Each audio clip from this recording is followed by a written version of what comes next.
আমরা একটা ওরিয়েন্ট গিজারের কাজ পেয়েছি, তা গিজারটা নিয়ে আসলাম। গিজারটা প্রবলেম হচ্ছে, হিটার শর্ট আছে, লাইন দিলেই ফিউজ উড়ে যাচ্ছিল।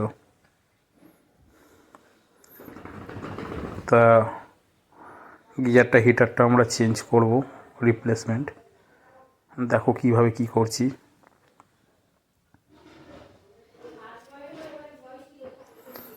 গিজারটা 15 লিটারের।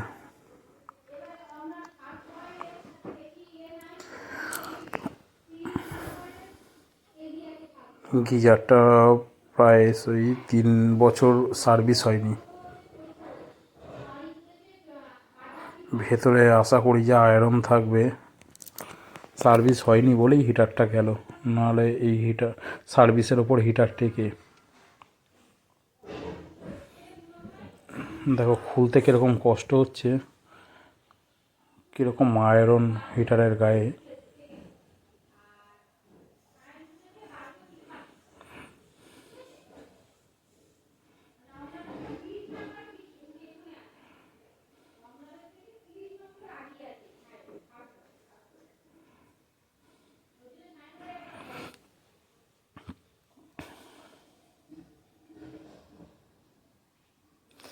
আমরা অনেক ছাড়িয়ে চেষ্টা করছি, তবে ভেতরে এত আয়রন,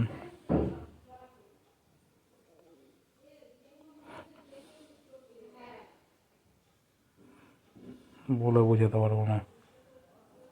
দেখো খুব কষ্ট করে বার করলাম, হিটারটা একদম পুরোপুরিভাবে ফাটা, দেখেছো? হিটারটার অবস্থা একদম খারাপ।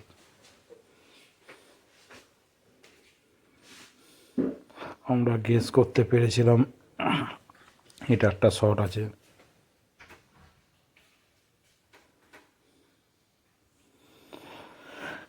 একমাত্র হিটার শর্ট থাকলে ফিউজ বা এমসিবি নেমে যায়, ফিউজ কেটে যায়, এমসিবি নেমে যায়। আদারওয়াইজ থার্মোস্টার ওভারলোড যেগুলো কাজ করে ওগুলোও শর্ট থাকলে অনেক সময় হয়। তবে হিটার ফিলামেন্টটা নষ্ট হয়ে গেলে পরে বেশিরভাগ এমসিবি বা ফিউজ টিপ করে যায় বা কেটে যায়। দেখো এবার ভেতর থেকে কীরকম নোংরা জলটা বেরোয়, আয়রন জল যাকে বলা হয়। যতটুকু পারছি তোমাদেরকে খুলে দেখানোর চেষ্টা করছি।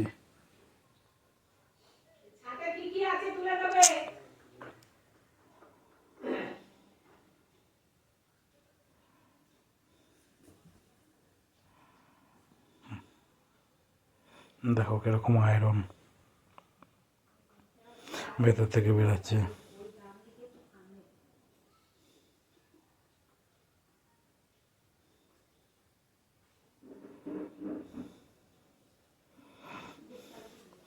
এর আগেও হিটারটা বার করতে গিয়েও আমি অনেকটা আয়রন বার করেছিলাম। এখন ভেতরের অবস্থা দেখো, সব ধোয়াধুয়ি করে এবার নিয়ে আসলাম ফিটিংসে।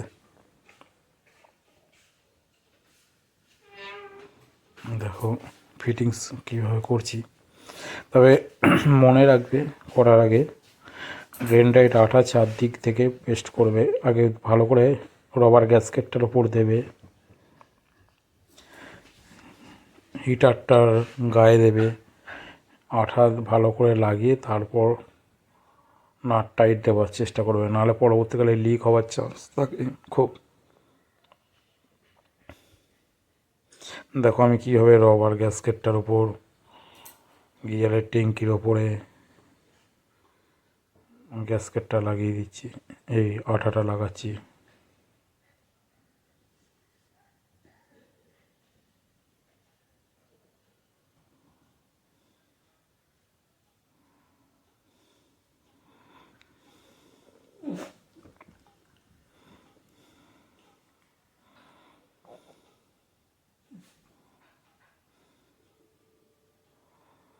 এই বসিয়ে দিলাম।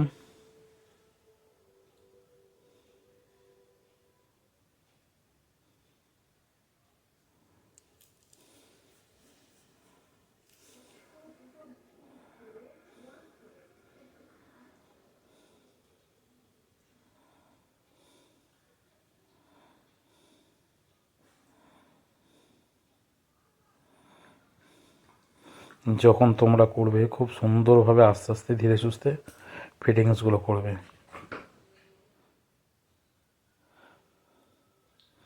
দেখো আমি এবার এটার সঙ্গে এটাকে সেট করে নিলাম।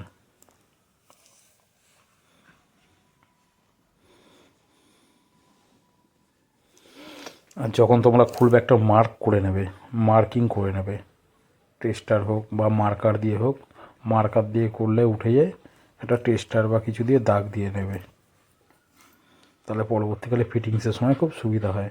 দেখো আমি একটা মার্ক করে নিয়েছিলাম, ঠিক ওই পয়েন্টে আমরা সেট করে দিচ্ছি।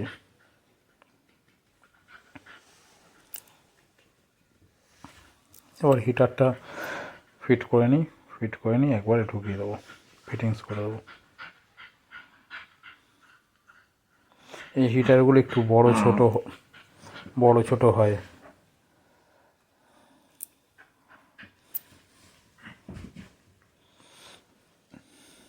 সেম মাপের সেম মাপের ওরকম হতে চায় না, একটু নাট এদিক ওদিক করে আমরা লাগাই। দেখো এই হিটারের গ্যাসকেটটা তো আমরা রবারের ওপর, রবারের নিচে আমরা আঠা দিয়ে দিচ্ছি। রেনটাইট আঠাটা মাস্ট, কেননা এইটা কোনোভাবে ভুলবে না যে এই আঠাটা কিন্তু তোমরা কিন্তু অবশ্যই দেবে। অনেকে কী করে, সার্ভিস করে নর্মালি লাগিয়ে ফিটিংস করে দেয়, ওইটা নিয়ম না। তোমার পেস্টিংটা ঠিকঠাক মতন যদি করতে চাও, খুব সুন্দরভাবে আঠা দিয়ে পেস্ট করবে। পরবর্তীকালে তুমি যেই কাস্টমার বাড়ি যারই কাজ করছো না কেন, কমপ্লেন তো আসার চান্স থাকেই না। দ্বিতীয়ত হিটারটা লিকেজ হওয়ার চান্স নেই, লং লাস্টিং করে বেশি। নর্মালি টাইট করলে কি হয়, অনেক সময় জল লিকেজ করার চান্স থাকে, তখন ওই জল বেয়ে বেয়ে হিটারের গোড়াতে আসলে পরে অনেক সময় শর্ট সার্কিট হয়ে যাওয়ার চান্স থাকে। দেখো আমি হিটার ফিটিংস করে নিয়েছি, পুরো অল কানেকশান ওকে। এবার চালিয়ে একবার দেখে নাও অ্যাম্পিয়ারটা। অ্যাম্পিয়ার মিটারে তোমাদের অ্যাম্পিয়ারও দেখিয়ে দিচ্ছি কত নিচ্ছে। নতুন হিটার অ্যাম্পিয়ারও কম নেবে, দেখে নাও 8 অ্যাম্পিয়ার নিচ্ছে।